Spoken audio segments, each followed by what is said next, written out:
my talk. I'm Dominic Wagner. I'm a postdoc in Scott Taylor's lab in Colorado, and I'm going to be talking to you today about strong selection in moving avian hybridome and how it may be related to cognitive function.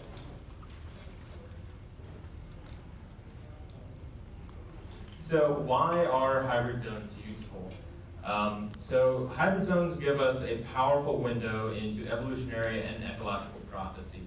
And we can see, for example, in this butterfly hybrid zone in Michigan here, that different traits will introgress across this hybrid zone at different rates, depending on biotic and abiotic factors. And so the formation and movement of hybrid zones can reflect environmental changes. And introgression can be a source of adaptive and maladaptive alleles. So we don't necessarily always know what underlies low hybrid fitness, though, and why those alleles might be maladaptive. So these Bates and Dobzhansky-Mueller incompatibilities can have a fitness consequence on hybrid individuals. So most phenotypes, though, involve multiple genes. And a classic example of this is the OXPHOS pathway, which has 5 complexes encoded by both mitochondria and nuclear DNA.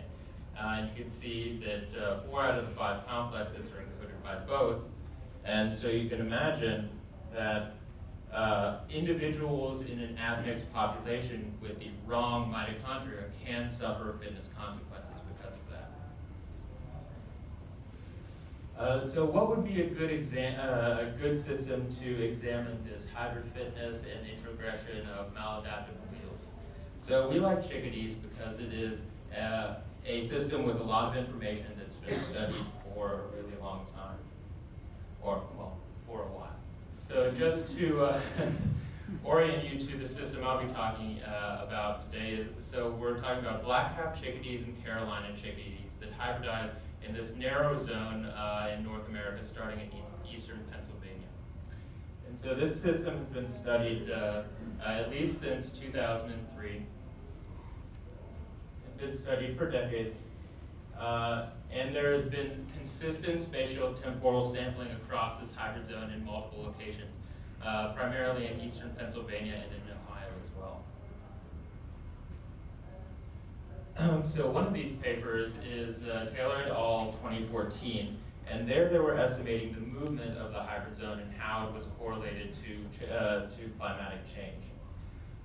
So they collected genomic data over a decade across the transect of this hybrid zone in 2002 and in 2012 again. So during that time, the hybrid zone moved northward by 11.5 kilometers. And you can see that in this figure here. Here we have the distance northward from the hybrid zone versus allele frequency of black-capped chickadees. And you can see that the middle of this line has moved further north from 2002 to 2012. And so another important thing to notice, though, is that here on this plot, again, we have the Klein center, but here versus the width of the Klein. And you can see that the Klein center did move, but the width of the Klein did not increase, saying that the Klein moved and it didn't just expand northward. So it maintained the same width. And so for chickadees, chickadees survive harsh winter conditions by caching food. They don't migrate, they stay in the same habitat year-round, and they hide seeds under bark and things like that. So it's important for them to remember where all of this food is so that they can survive the winter. So memory is important for chickadee survival. And so Amber and her colleagues did a study where they compared memory tests of black-capped and Carolina chickadees versus hybrids. And you can see from this figure here that the black-capped and Carolina chickadees performed equally well on these tests, while the hybrids performed significantly worse. So there's a significant difference between the pure parental species and the hybrid individuals in these memory tests.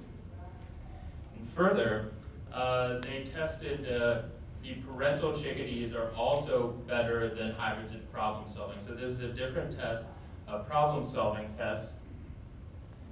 And you can see again that the black-capped and Carolina chickadees perform equally well, where the hybrids perform significantly worse than either of the pure species. So we also know that chickadee brains may be shaped by environmental harshness. So there's a correlation between hippocampal size, neuron number, and environmental harshness in these birds. So in these figures you can see we've plotted relative hippocampal volume and also relative number of neurons versus environmental harshness. So these are 5 locations in Alaska, British Columbia, Montana, Colorado, and Kansas. And the harshness is calculated by snow cover and day length and things like that. And so you can see that birds in a harsher environment have a larger number of neurons and a larger hippocampus. So is it plausible that genes affecting phenotypes in the brain could play a role in selection against these hybrid individuals? So again, just to reorient you to the system, so what I'll be talking about today are these 4 populations here in eastern Pennsylvania. Great Marsh, Knoll Forest, Hawk Mountain, and Tuscarora State Forest. And so now we also have a reference genome for black-capped chickadee. And that allowed us to greatly increase the resolution of the data we were working with. And so the black-capped chickadee genome is about 1 gigabase. We recovered about 18,500 genes using Maker. And that increased the number of SNPs we could look at from around 1,500 to over 76,000. And that also increased the number of SNPs that had a significant geographic variation from 23 to over 2,000. So the first question we had, of course, is with our new higher resolution data, does that confirm the movement of the hybrid zone northward? And it does. So the new estimate we came up with from 2002 to 2012 was that it moved 11.4 kilometers. I think that's pretty close, so we're confident in that and we can move forward. So the next thing we can look at as well is with this high resolution data, is the admixture in these populations. And so with the high resolution data, we reveal even more extensive admixture than previously estimated in these populations.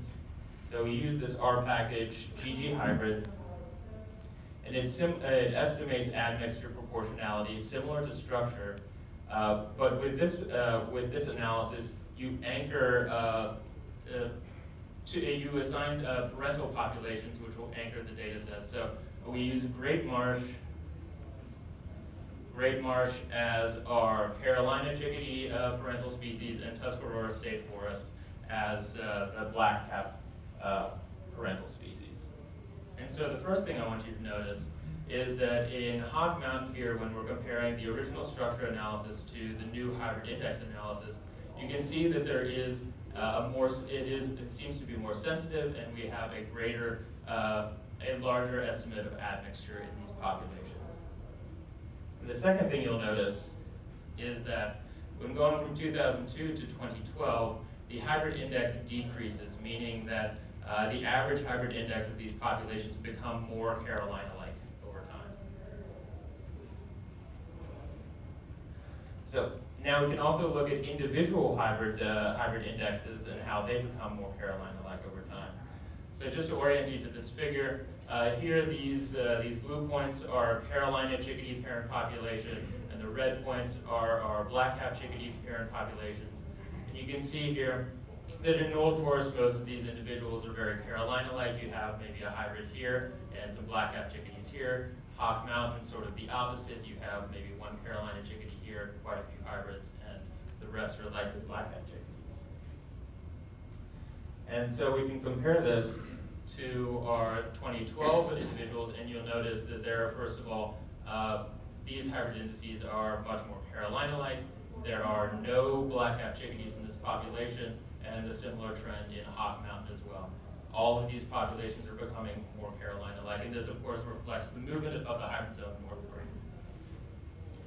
And so, finally, the last thing we wanted to look at is what genes are not introgressing across this hybrid zone. What are the outlier SNPs in these, in those genes? So we actually found the axonogenesis genes are consistent outliers through time across this moving hybrid zone. So we identified outlier SNPs via FST, and then used those outlier SNPs in a gene ontology analysis. We identified 4 genes that were associated with regulation of axonogenesis that contained the same outlier SNPs in 2002 and 2012. And here are those 4 genes. If anybody recognizes them, please come to talk to me afterwards. So could regulation of axonogenesis play a role in this low hybrid fitness that we observed earlier? So we know the genes that we identified that were identified are involved in axon development and neuron-neuron interactions. And environmental pollutants are known to affect axonogenesis in zebrafish. And reduced axonal density is associated with learning deficiencies in humans. And this comes from the sort of lead paint studies that I'm sure everybody is familiar with. So there's an established link between reduced axonogenesis and learning deficiencies in humans. And so these Bayesian-Trojansky-Mueller incompatibilities of alleles in genes regulating axonogenesis could underlie this phenotype that we observe in the hybrids. And so ultimately we can't exactly answer that. It's certainly not definitive at this point, but we have whole genome data for mountain chickadees, for which we have information about cognitive ability, and we also have NSF funding to specifically look at misregulation of genes in hybrid chickadees, for which we have behavioral tests and morphological info about the hippocampus. So we're pushing forward with this, and we're actually pretty excited about it. So just to summarize, we found that there was higher resolution data confirmed the northward movement of our hybrid zone. The admixture is more extensive than previously estimated, and individual genomes become more Carolina-like over time. And finally, the outlier SNPs we identified are associated with regulation of axonogenesis that were found in both years, a potential genetic basis for a known selective pressure. With that, I'd like to thank my lab and collaborators and all the funding sources and site access in Pennsylvania. And with that, I'll put up the summary again and take any questions if there's.